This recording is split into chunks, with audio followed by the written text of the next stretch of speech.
Hey folks, back again with some more Zappa. This time I'm focusing on the Bizarre label period. Obviously after MGM, Zappa started his own label with Herbie Cohen as manager. Well, two labels, Bizarre and Straight, which were distributed by Reprise and Warner Brothers. I've got some multiple copies, but I'm just showing you one of each, just to save time. Got a couple of singles first. We've got the, I don't have all of them. Again, if anyone's got any of the ones I don't have, spares, whatever, let me know. I've got the white label promo, because stock copies are impossible to find, WPLJ, with the different and funkier, I think, version of My Guitar Wants to Kill Your Mama on the B-side. That track was also released as a single with a different version of Dog Breath as well. A mint copy, which I got fairly cheap quite some time ago. I've got a white label promo of Tell Me You Love Me from Chunga's Revenge, with the nice original Reprise sleeve, with Will You Go All The Way on the B-side, or as it's credited on the label, Will You Go All The Way for the USA. Again, stock copies are incredibly scarce. I don't think there were many made. Zappa sold more albums than singles, that's for sure. I've got two copies. I don't know why this is in a Decca sleeve, so I apologise. Two copies of Tears Began to Fall. The track from Fillmore East. This is the first pressing on Reprise, which was credited to Junior Mintz. No idea why Zappa decided to do that. And also changed his name, or put an alias of Billy Dexter. I can't really find out much information. I mean, I know the B-side to this is a promo with the same track on both sides, mono and stereo. The B-side was Junior Mintz Boogie. Again, this is I'll take it out the sleeve, the Bizarre promo, which is credited to Zappa and the Mothers. Same track, exactly the same. Maybe just something he did for a little experiment, perhaps. Either way, the single didn't sell much, which is a shame because it's a great little track. Flo and Eddie on vocals. Much underrated period of his career, I think. And they got the single of Daddy Daddy Daddy, and What Will This Evening Bring Me This Morning, from 200 Motels, UK pressing. Very nice. I'm proud of that one. Another great track. And a great film. I don't know many, well, I know a lot of Zappa fans, but I know a lot of people aren't into his films. I think for me it's just seeing the guys on film is a thrill enough, you know. They're not to everyone's taste, but it's good stuff. Next up, I've got an American pressing of Uncle Meat with the original sticker, which is a bit worn. I'm not sure why. It looks like someone had tried to peel it off years ago. This is on the Bizarre label, the first pressing. More awesome Cal Schenkel artwork there. It's got the Bizarre inner sleeves, the original inner sleeves, on the beautiful blue Bizarre label there. Just a great album, one of his best in my opinion, and it's got the booklet as well. I should have said this on one of my earlier videos. I just want to give a big shout out to Derek Von, bit of a legend on YouTube. If it wasn't, well, he's encouraged me to do this because he does the same kind of thing, and I know he's got a Zappa video too, so I apologise for putting a similar kind of thing. Yeah, great guy, great taste. Next up, we've got an American. I've also got an English pressing of Uncle Meat on Transatlantic. If anyone really wants to see it, let me know. Got an American pressing of Hot Rats.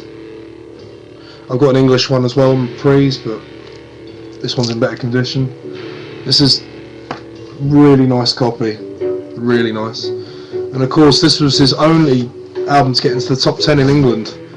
It sold a lot less in America, and as a result, American pressings are pretty scarce. Need to sort out that glare, I think. If you're wondering, obviously you probably recognise the music from Freak Out. These are the backing tracks that are on the box set that came out a couple of years ago through the Zappa Family Trust. Worth getting. Expensive, but worth getting. Now, English pressings. I've got Burnt Weenie Sandwich. I would love to get an original American poster that came with the American album, if anyone ever comes across one. I've got a photocopied one, but not the same, is it? Again, brilliant artwork by Cal Schenkel. He actually still has this thing that he built on his wall, I believe. Very heavy, apparently. Yeah, so we've got the great photos as the mothers in Europe in about 67 there during a sound check. Awesome stuff. There's some killer keyboards there as well. Quite jealous of those. And that's a little shot there of Jimmy Carr, Roy Estrada and Zappa in Zappa's basement. Some of these albums, I mean, they're just worth it for the covers. And speaking of covers, how's that for a cover? Weasels Rip My Flesh, baby. Oh, sorry, I forgot the label for the English one. I'll just show you because it's a lovely design. It's the original English Reprise label. What they call the tricolour label. They did have this design in the States as well. I think they kept it over here a few years longer. Got rid of it in the States a bit earlier. For the a bit more boring brown tan label. Anyway, geeky stuff. Yeah, Weasels, another great album, of course, on the brown tan label. This is the first English pressing. Yeah, lovely stuff. Now I've got 2 copies of Chunga's Revenge. I can't find, I don't know why.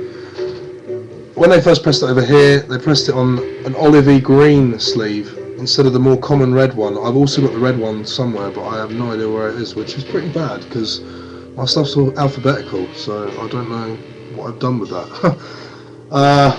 This is the first English pressing, as I said. This only came out in England, I think, with the olive green. Lovely album, great photo, great artwork again. I really think Cal Schenkel is one of the best album designers out there, along with Pedro Bell, who did Funkadelics albums. Great stuff, breathtaking. I have a really nice English Reprise pressing of Phil Maurice. The sleeve, I normally keep these in plastic. The sleeve is, if you can see, almost as good as new. Yeah, I think it's been in a plastic sleeve for a very long time. I've had this for years, and this is another first pressing. Another thing about first pressings, if you want to be really geeky, is you'll know that the Reprise ones are first pressings because they don't have any. Normally the repressings will have a small Warner Brothers logo just there. That's how you can tell it's a first pressing, no Warner Brothers logo. And these pressings sound good. English pressings do sound good. Like I say, I used to have all the bizarre pressings as well, but I've decided to whittle it down mostly to 1 each. Next up, the Epic 200 Motels with the sticker on the sleeve, advertising the booklet and the poster, which I also have inside. I can't really get I can try and get the poster out. We've got the booklet here, which is quite common if you can find the album. It's getting harder to find now because it's not on CD anymore, because boring old MGM, who own the rights, withdrew their contract, I believe. It's the English pressing as well, much rarer than the American one. Yeah, more Cal Schenkel artwork there. Let's see if I've got enough room to show the poster off here. And the good thing about this poster is no pinholes. It was never on a wall. It's obviously just been kept. I have often thought about framing it, but I'd like to keep it in there really, because I don't know. Might try and get it copied and get it framed.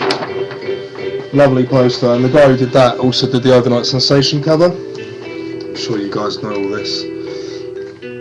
Maybe I shouldn't talk. Maybe I should just show and no tell. I don't know. But just another band from LA with the epic Billy the Mountain. Again, the great Flo and Eddie lineup. Often completely underrated in my opinion. Not to everyone's taste, but hey, what can you do? First pressing, English pressing. Waka Jawaka. I think that's how you say it. Waka Jawaka. Apparently the name came about from something that came out on a Ouija board. I had no idea Zappa was into that stuff, but there you go. This was made when he was in a wheelchair after being thrown off the stage at the Rainbow Theatre in London. First pressing. Lovely album, really good jazz fusion album. Zappa always said he didn't play jazz, but that's jazz fusion, if anything, with a bit of funk thrown in. Also from the similar time period when he was in a wheelchair, Grand Wazoo with the sticker, another cracking album. This is another UK reprise with the Grand Wazoo, the legend of Cletus Auritus Auritus. Great stuff, some great musicians on this too. The great George Duke, Don Preston, Tony Duran, who recently passed on, Erroneous, Ainsley Dunbar, can't go wrong, man. Cal Schenkel artwork again. Lovely stuff. So that was the last Zappa release on the Bizarre label, or in England, Reprise. Still had the Bizarre logo incorporated on it, of course. Yeah, next up I'll be going through the Discreet label, which was Zappa's next venture. Keep tuned, guys. Thanks for watching.